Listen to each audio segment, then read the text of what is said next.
20. That's how many cases the Supreme Court's already granted for the term starting October 5th, and cable's about to cover every single one like it fell out of nowhere. 20 separate breaking news graphics. Zero thread connecting any of them. Yeah. I'm Blake. And I'm Max. This is the common thread. Our approach this week? Treat the whole term as one document. Every case is one paragraph in the same argument about who actually decides. Before we even touch October, though, we're circling back to June. Constitution Center's calling it one of the landmark sessions, and we think 3 of those rulings are really one scorecard on presidential power. That's interesting because the coverage ran them as 3 unrelated headlines. Then we're headed to Arizona, where a voter rolls fight could change what your county recorder does before 2028. And a fresh circuit split on AR-15 bans. Illinois upheld, New Jersey struck down. Wow. Somebody's got to settle that. Oh, and Blake's got 2 money cases nobody's covering, a 401k fight and a carbon dispute that could set a price on emissions from inside a county courtroom. That one's flying under the radar completely. Grab your coffee. This one's got range. Let's start where the term actually started, back in June.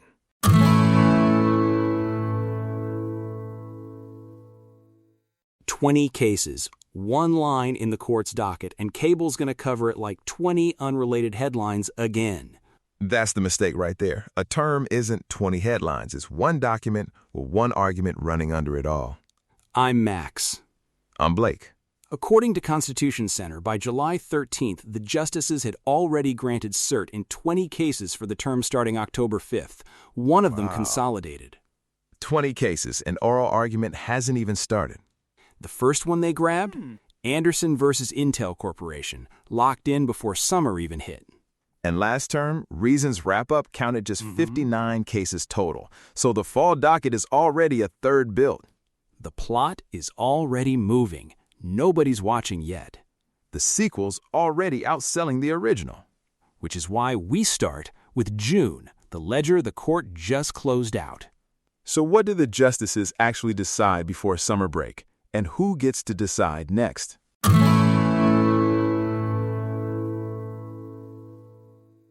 So cable's about to misread this whole term for the second year running. Same mistake, new docket.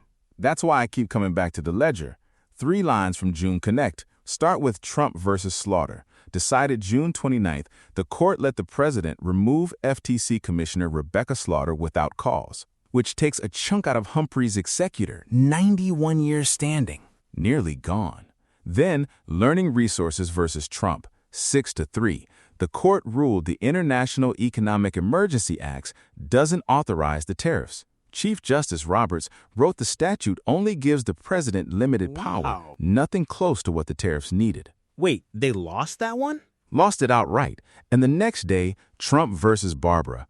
The court wouldn't let an executive order rewrite birthright citizenship. So he wins the power to fire a regulator, loses the tariffs, loses the citizenship order, but watch how June covered it. 3 separate scorecards. Win here, lost there, lost there. 3 separate op-eds, 3 separate outrages, nobody added the column. Kind of the whole reason we're doing this show. Walk me through the sum, though. What connects a fired commissioner to a tariff schedule to a citizenship clause? Power. Every one of those cases is asking who gets to act without asking Congress first.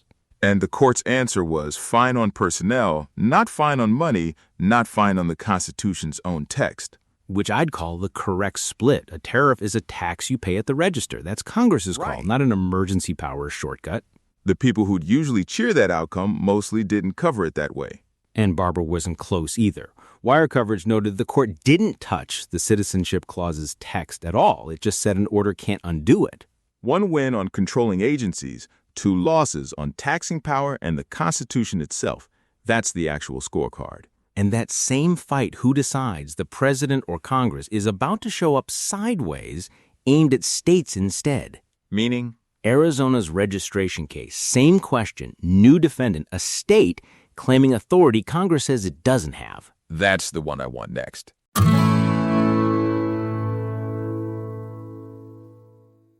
Same who decides fight, new battlefield. Arizona's up next. Republican National Committee versus Familia Vota. What's Arizona actually asking the court for? They want the state registration form to require satisfactory evidence of citizenship, and they want to cancel registrations when someone can't produce it.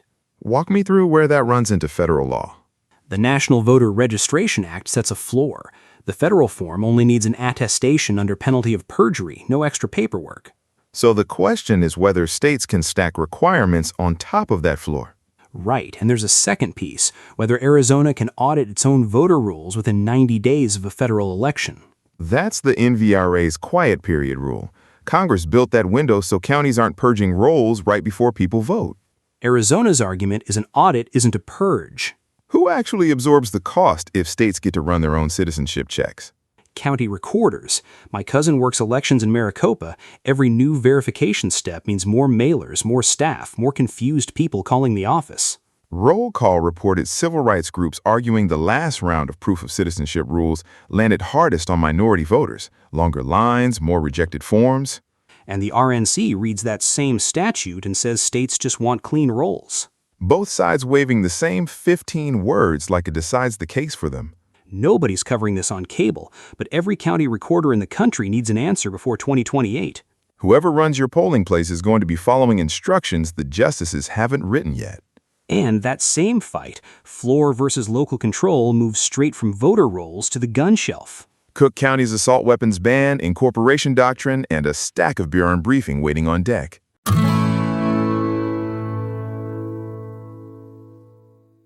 Same fight, way higher stakes. This one's guns.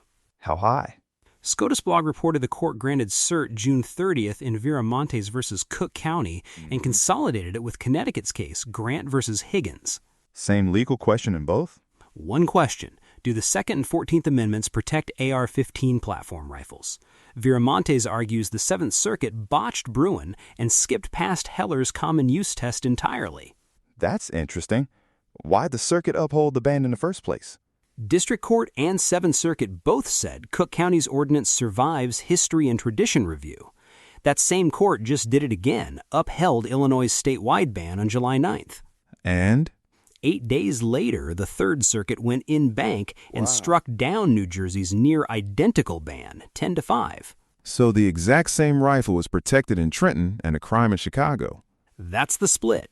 Bloomberg Law called the Third Circuit the only one to break that way against 6 circuits that upheld similar bans. Bruin's supposed to give you a rule: text, history, tradition. 2 courts read the same history, land opposite, 8 days apart. Is that a rule or a coin flip? Coin flip with footnotes. I mean it. What's the founding era analog for banning a rifle that didn't exist in 1791? There isn't one directly. Both sides argue by analogy, dangerous and unusual versus common use. Reporting puts bans in roughly a dozen states on the table, plus whatever's left of the federal ban that lapsed back in 2004. One ruling touches state law and revives a federal debate that's been dead 20 years. You know, our church's safety team trains with rifles that are legal to own in our county and would be contraband 40 minutes north. Nobody voted for that inconsistency. A panel did. 1 hour of argument this fall settles it for every state on that list. Speaking of stakes buried in paperwork, wait till you hear what's sitting in your 401k docket.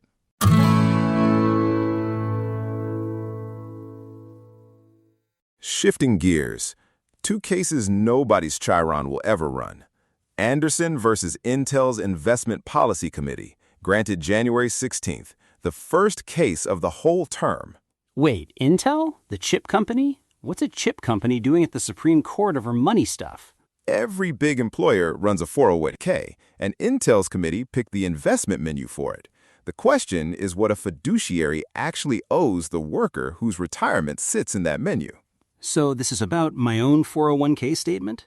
Yours, mine, anyone with a workplace plan under ERISA. What do you think a fiduciary duty even means? Don't steal the money? Lower bar than that. It's about whether the process they use to pick funds held up under scrutiny. Performance isn't the test. Huh, that's actually kind of terrifying when you put it that way. Same week, October 5th, Newsweek's reporting the term opens with Suncor Energy versus Boulder County. Boulder, Colorado? Suing an oil company? Boulder County suing on climate damages tied to emissions that crossed state lines. The question, does federal law block a state court from pricing that? Wait, a county courtroom setting energy prices for the whole country? Simple mechanism. If Colorado juries can price interstate carbon, every energy company's cost of capital moves. And guess whose pension fund holds that stock? Mine. Again. Pleading rules decide whose retirement account absorbs the risk before anyone reaches the merits. I came in thinking this show was about guns and ballots. 2 quiet cases, same size stakes. Stack all 4 together. There is one question sitting under all of them, isn't there?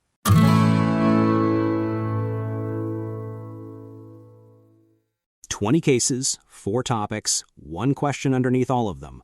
Who decides? Not the White House alone, not 9 justices alone, the accountable person closest to the decision." Right. The court keeps pushing authority towards legislatures, towards counties, towards the fiduciary actually holding your 401k statement. Which sounds great until you realize that means we're the accountable actor now. No more blaming 9 people in robes. That's the catch for center-right listeners specifically. When at the court, lose the county commission race and the fight's back in 5 years under a different president. Yeah, a ruling doesn't implement itself. Somebody in a beige office with a badge has to actually do it. So here's the ask.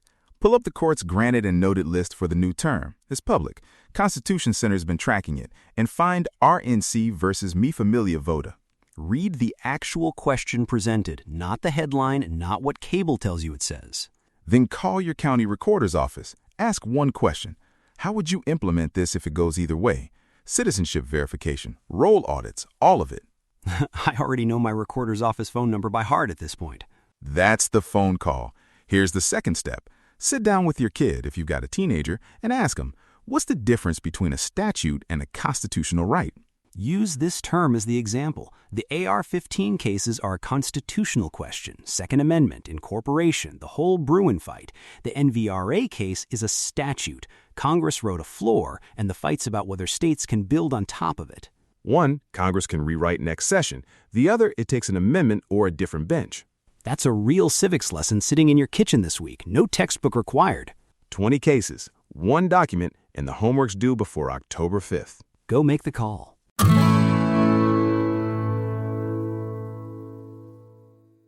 So that's the term. 4 separate fights, 1 document underneath.